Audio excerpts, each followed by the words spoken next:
Welcome back to my channel. Today, I'm delving into a chilling story that began with the discovery of several old trunks in a dusty attic. These trunks, filled with relics of the past, revealed a dark history of the house I now live in. This is my personal experience-y journey through eerie findings and supernatural events that unfolded as I unraveled the secrets hidden within these mysterious trunks. Prepare yourself for a deep dive into the haunting past of a seemingly ordinary house. The old house had always intrigued me. When my family and I moved in, its age and character felt like a promise of hidden stories waiting to be discovered. The attic, with its dusty corners and forgotten corners, was the first place I explored. It was there, stacked haphazardly, that I found several large, weathered trunks. They were covered in thick layers of dust, their leather straps cracked and their metal clasps rusted.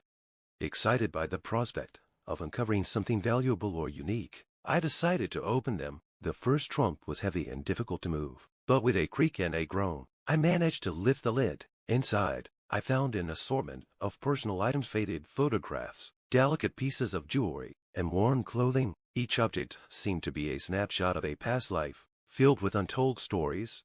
As I began to sort through the contents, a sense of unease settled over me. The photographs depicted people with somber expressions, their eyes filled with a haunting sadness. Among the letters and keepsakes, there were diaries detailing unsettling experiences. The more I read, the more I felt a connection to the house's dark past.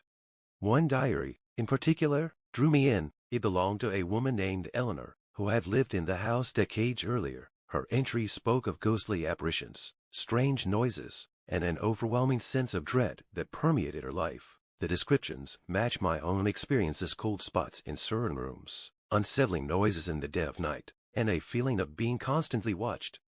Driven by a need to understand the full story, I delved deeper into the house's history. Local archives revealed a pattern of disappearances and violent incidents tied to previous occupants. The more I uncovered, the clearer it became that the trunks were not just relics, but were intimately connected to the house's malevolent history.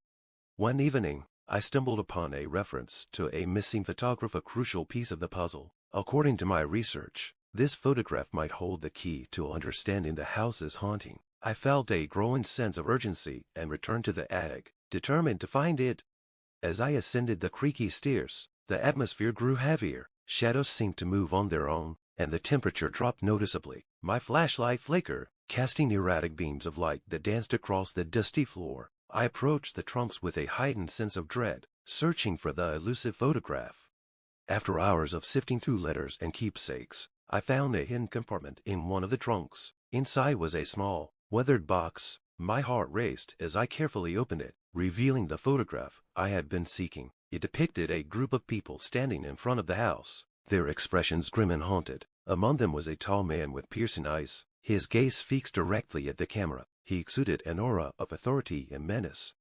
The man's presence in the photograph was unsettling. I felt as if his eyes were following me, and an oppressive energy seemed to emanate from the image. Determined to learn more, I conducted further research. I discovered that this man had been a former resident who practiced occult rituals, and was rumored to have made a pact with dark entities. His influence had tainted the house, contributing to the supernatural events experienced by its occupants. The more I learned about the man, the more intense the hauntings became. I experienced cold spots that seemed to follow me around the house, heard footsteps when no one was there, and found objects mysteriously rearranged. My sleep was plagued by nightmares featuring the tall man, his eyes burning with a malevolent fire.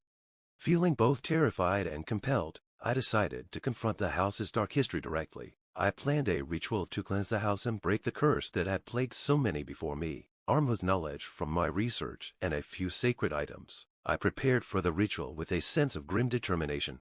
The ritual was scheduled for the dead of night, when the house was enveloped in darkness. I arranged candles and symbols in the attic, where the trunks had been found. As I recited the incantations, the temperature dropped sharply, and an oppressive presence filled the air. Shadows writhed and twisted, and I felt a palpable sense of anger from the spirits I was attempting to banish.